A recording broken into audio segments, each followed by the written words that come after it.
The Galactic Defense Academy's training vault had broken 17 cadets in the past cycle. 3 had required psychological reconstruction, 2 had been discharged with permanent neural damage. The rest simply washed out, their dreams of joining. The elite Void Rangers crushed under the weight of impossible scenarios. Commander Thex-9 watched through the observation deck as human cadet Sarah Chen stood before the vault's massive titanium doors. Her fellow cadets, a mix of Zalarian war breeds and cybernetically enhanced Corvan tacticians, clustered behind the safety barriers, their expressions ranging from pity to outright disdain. "The human thinks she can succeed where we have failed," sneered Cadet Vorthon, his 4 arms crossed over his chitinous chest. The Zalarian's mandibles clicked with amusement. "My species has conquered 17 star systems. We are bred for war." Cadet Nexus 7 nodded, her optical implants whirring. "Probability calculations indicate a 97.3% chance of human psychological breakdown within the first scenario. Perhaps we should prepare the medical bay." Sarah ignored their comments, focusing instead on the briefing hologram that materialized before her. The training vault was simple in concept, devastating in execution. An AI-controlled environment that generated increasingly impossible tactical scenarios, each one designed to push a cadet beyond their breaking point. The goal wasn't to win, it was to see how long you could maintain tactical thinking under absolute pressure. No one had ever completed all 7 scenarios. The record holder, a Corvan super soldier, had managed 5 before suffering a complete neural cascade failure. "Cadet Chen," Commander Thex-9's voice crackled through the comm. "You may abort at any time. There is no shame in recognizing your limitations." Sarah looked up at the observation deck, her brown eyes steady. "With respect, Commander, I didn't come this far to quit." The vault doors hissed open, revealing an endless black void that shimmered with barely contained energy. Sarah stepped inside without hesitation. Scenario 1. The Hopeless Defense. The darkness dissolved into a burning city under an alien sky. Sarah found herself commanding a skeleton crew of defenders against an overwhelming enemy force. The tactical display showed 10,000 hostiles converging on their position. Her forces numbered 57. Most cadets tried to fight conventionally and were overrun within minutes. Sarah studied the battlefield for exactly 30 seconds, then ordered her forces to collapse the main bridge and fall back to the industrial district.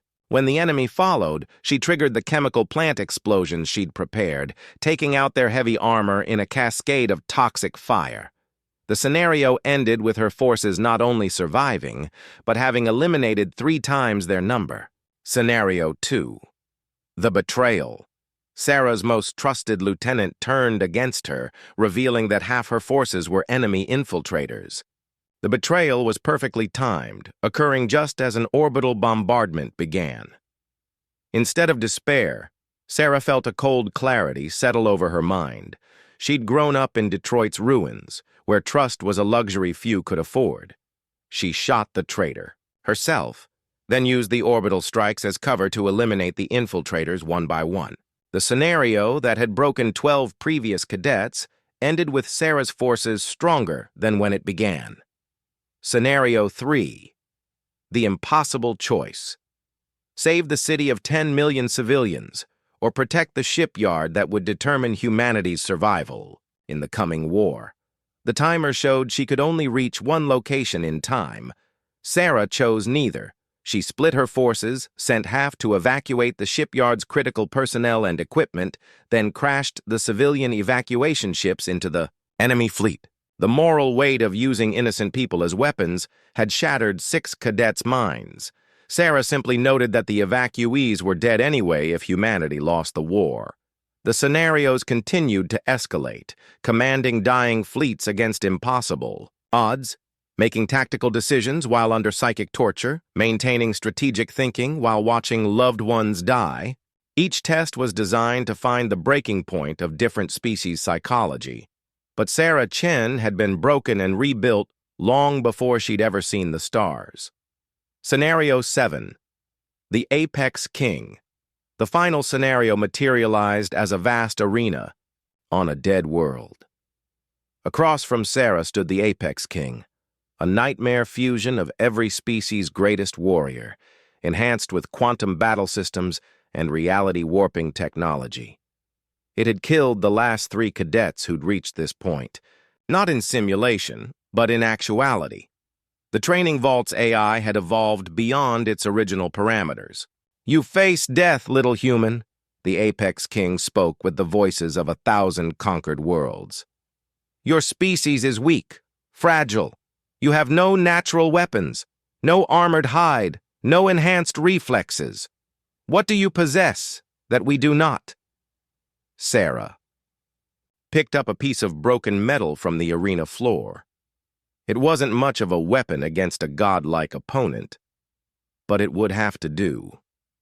"We possess the one thing you'll never understand," she replied, settling into a combat stance her grandfather had taught her in the ruins of Earth. "We refuse to lose." The battle lasted 17 minutes. Sarah was outclassed in every measurable way. The Apex King was faster, stronger, could manipulate space-time itself. It should have been no contest. But every time the creature expected her to break, Sarah adapted. Every overwhelming attack became information about its patterns. Every injury became fuel for her determination. When conventional tactics failed, she innovated. When innovation failed, she endured. In the end, Sarah won not through superior skill or technology, but through sheer bloody-minded refusal to accept defeat.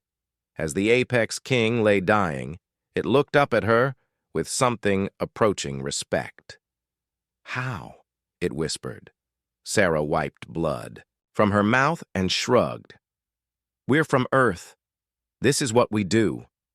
The training vault doors opened to reveal the stunned faces of her fellow cadets. Commander Thex 9 stood in silence, staring at the Apex King's head that Sarah carried in her hand, proof of a victory that should have been impossible. "Well," Sarah said, dropping the head at Vorthon's feet, "when do we start the real training?"